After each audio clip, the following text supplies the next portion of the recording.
英語聞き流しリスニング、英語テキストと MP3 音声ダウンロードはホームページからご利用いただけます。88thpp.com 88thpp.com Chapter 15 A Telegram. November is the most disagreeable month in the whole year, said Margaret, standing at the window one dull afternoon, looking out at the frostbitten garden. That's the reason I was born in it, observed Joe pensively, quite unconscious of the blot on her nose. If something very pleasant should happen now, we should think it a delightful month, said Beth, who took a hopeful view of everything, even November. I dare say, but nothing pleasant ever does happen in this family, said Meg, who was out of sorts. We go grubbing along day after day, without a bit of change, and very little fun. We might as well be in a treadmill. My patience, how blue we are, cried Joe. I don't much wonder, poor dear, for you see other girls having splendid times, while you grind, year in and year out. Oh, don't I wish I could manage things for you as I do for my heroines. You're pretty enough and good enough already, so I'd have some rich relation leave you a fortune unexpectedly. Then you dash out as an heiress, scorn everyone who has slighted you, go abroad, and come home my lady something in a blaze of splendor and elegance. People don't have fortunes left them in that style nowadays, men have to work and women marry for money. It's a dreadfully unjust world, said Meg bitterly.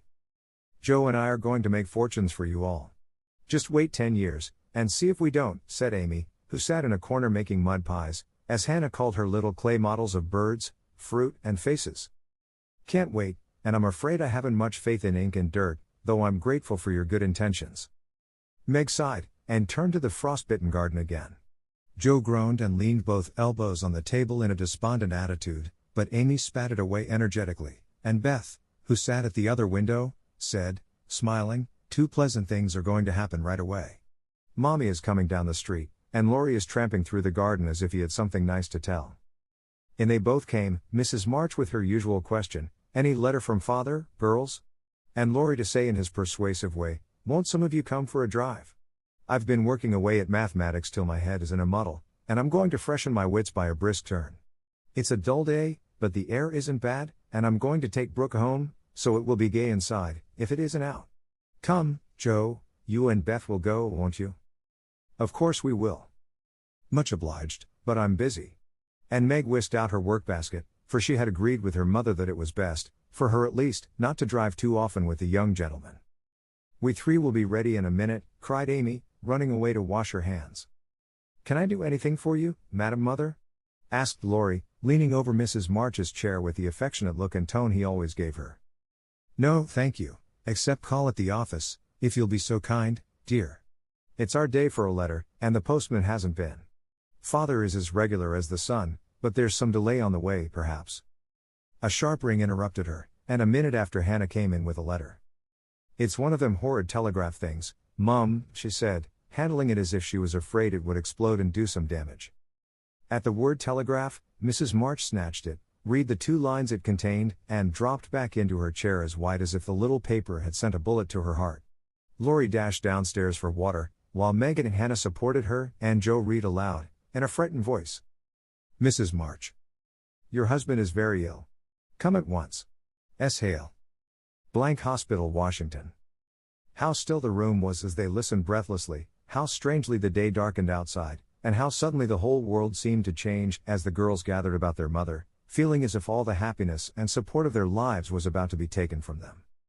Mrs. March was herself again directly, read the message over, and stretched out her arms to her daughters, saying, in a tone they never forgot, I shall go at once, but it may be too late.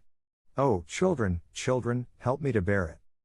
For several minutes there was nothing but the sound of sobbing in the room, mingled with broken words of comfort, tender assurances of help, and hopeful whispers that died away in tears. Poor Hannah was the first to recover, and with unconscious wisdom she set all the rest a good example, for with her, work was panacea for most afflictions.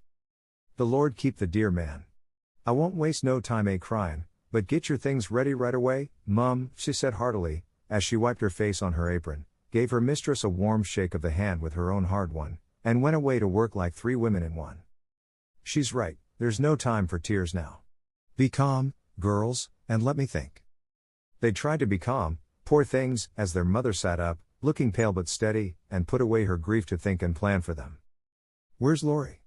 she asked presently, when she had collected her thoughts and decided on the first duties to be done. Here, ma'am.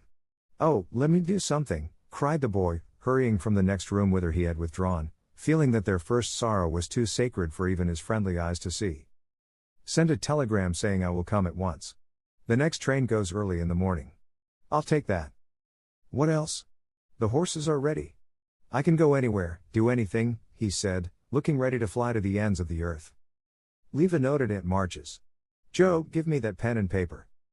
Tearing off the blank side of one of her newly copied pages, Joe drew the table before her mother, well knowing that money for the long, sad journey must be borrowed, and feeling as if she could do anything to add a little to the sum for her father. Now go, dear, but don't kill yourself driving at a desperate pace. There is no need of that. Mrs. March's warning was evidently thrown away, for 5 minutes later Laurie tore by the window on his own fleet horse, riding as if for his life. Joe, run to the rooms, and tell Mrs. King that I can't come. On the way get these things. I'll put them down, they'll be needed and I must go prepared for nursing. Hospital stores are not always good. Beth, go and ask Mr. Lawrence for a couple of bottles of old wine.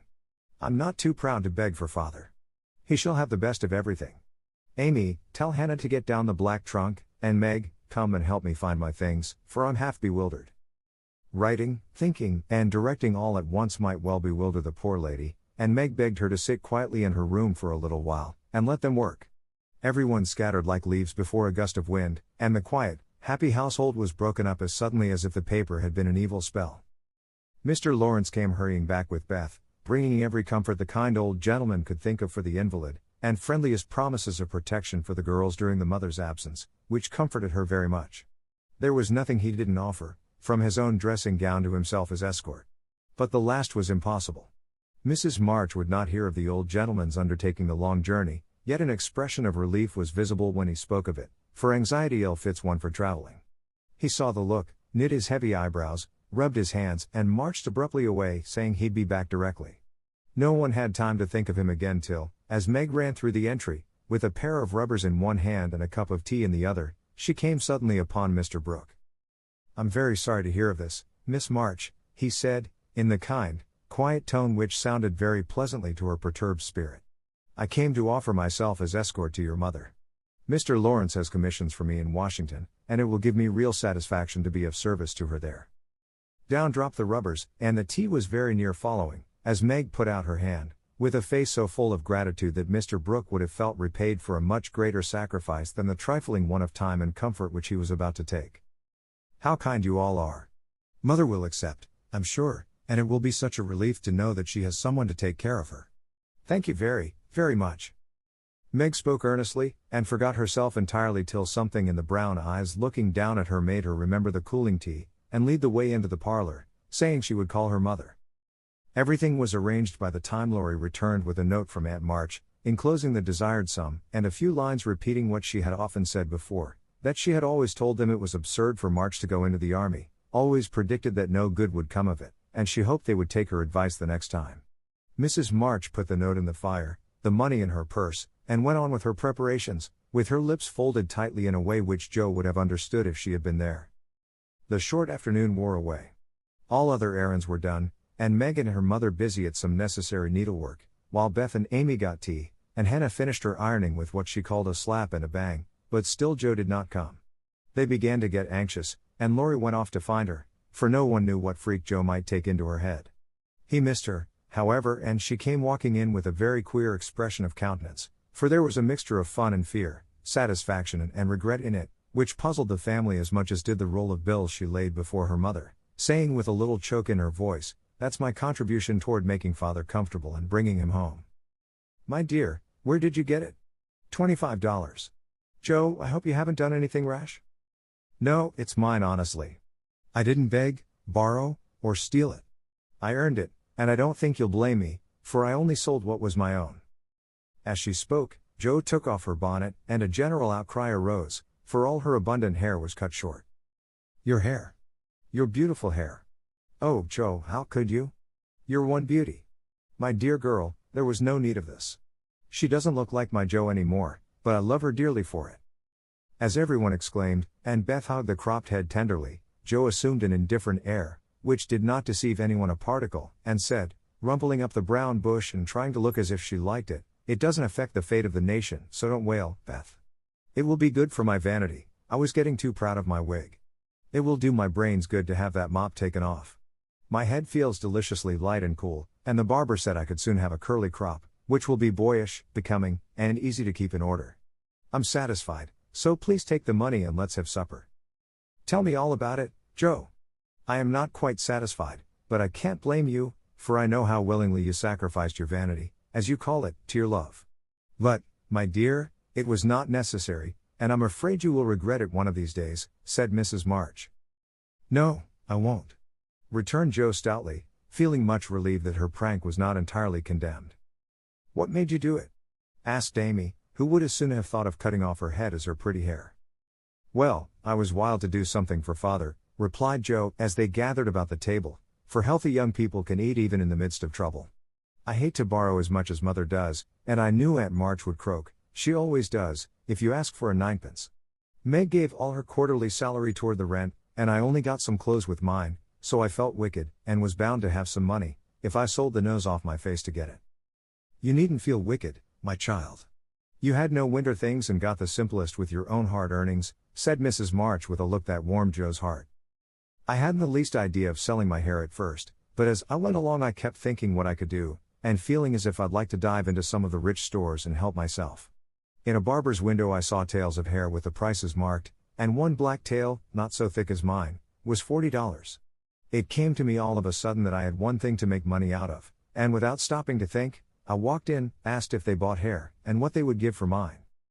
"I don't see how you dared to do it," said Beth in a tone of awe. "Oh, he was a little man who looked as if he merely lived to oil his hair. He rather stared at first, as if he wasn't used to having girls bounce into his shop and ask him to buy their hair.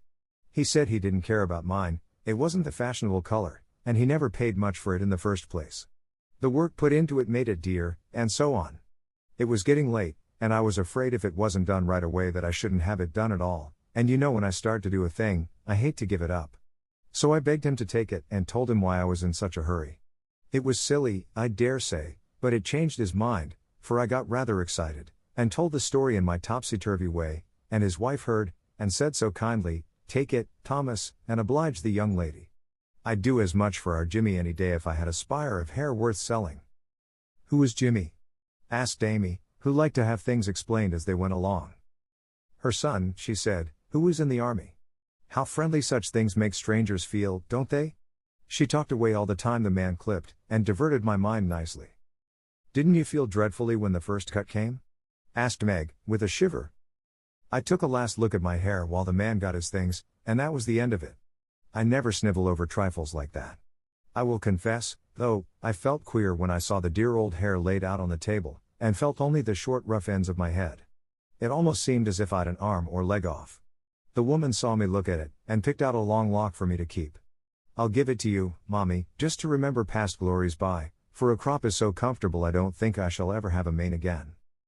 Mrs. March folded the wavy chestnut lock, and laid it away with a short gray one in her desk. She only said, "Thank you, dearie," but something in her face made the girls change the subject, and talk as cheerfully as they could about Mr. Brooks' kindness, the prospect of a fine day tomorrow, and the happy times they would have when father came home to be nursed. No one wanted to go to bed when at 10 o'clock Mrs. March put by the last finished job, and said, "Come girls." Beth went to the piano and played the father's favorite hymn. All began bravely, but broke down one by one till Beth was left alone, singing with all her heart, for to her music was always a sweet consoler. "Go to bed and don't talk, for we must be up early and shall need all the sleep we can get. Good night, my darlings," said Mrs. March, as the hymn ended, for no one cared to try another. They kissed her quietly, and went to bed as silently as if the dear invalid lay in the next room. Beth and Amy soon fell asleep in spite of the great trouble, but Meg lay awake, thinking the most serious thoughts she had ever known in her short life. Joe lay motionless, and her sister fancied that she was asleep, till a stifled sob made her exclaim, as she touched a wet cheek, "Joe, dear, what is it? Are you crying about father?" "No, not now." "What then?" My hair," burst out poor Joe, trying vainly to smother her emotion in the pillow. It did not seem at all comical to Meg, who kissed and caressed the afflicted heroine in the tenderest manner. I'm not sorry, protested Joe, with a choke. I'd do it again tomorrow, if I could. It's only the vain part of me that goes and cries in this silly way. Don't tell anyone, it's all over now. I thought you were asleep, so I just made a little private moan for my one beauty. How came you to be awake? I can't sleep, I'm so anxious, said Meg. Think about something pleasant, and you'll soon drop off. I tried it, but felt wider awake than ever. What did you think of? Handsome faces, eyes particularly, answered Meg, smiling to herself in the dark. What color do you like best? Brown, that is, sometimes. Blue are lovely. Joe laughed, and Meg sharply ordered her not to talk, then amiably promised to make her hair curl, and fell asleep to dream of living in her castle in the air. The clocks were striking midnight and the rooms were very still as a figure glided quietly from bed to bed, smoothing a coverlet here, settling a pillow there, and pausing to look long and tenderly at each unconscious face, to kiss each with lips that mutely blessed, and to pray the fervent prayers which only mothers utter. As she lifted the curtain to look out into the dreary night, the moon broke suddenly from behind the clouds and shone upon her like a bright, benignant face, which seemed to whisper in the silence, "Be comforted, dear soul. There is always light behind the clouds." 物語の続きは、ホームページからお聞きいただけます。また、テキスト、MP3 ダウンロードも合わせてご利用ください。88thpp.com 88thpp.com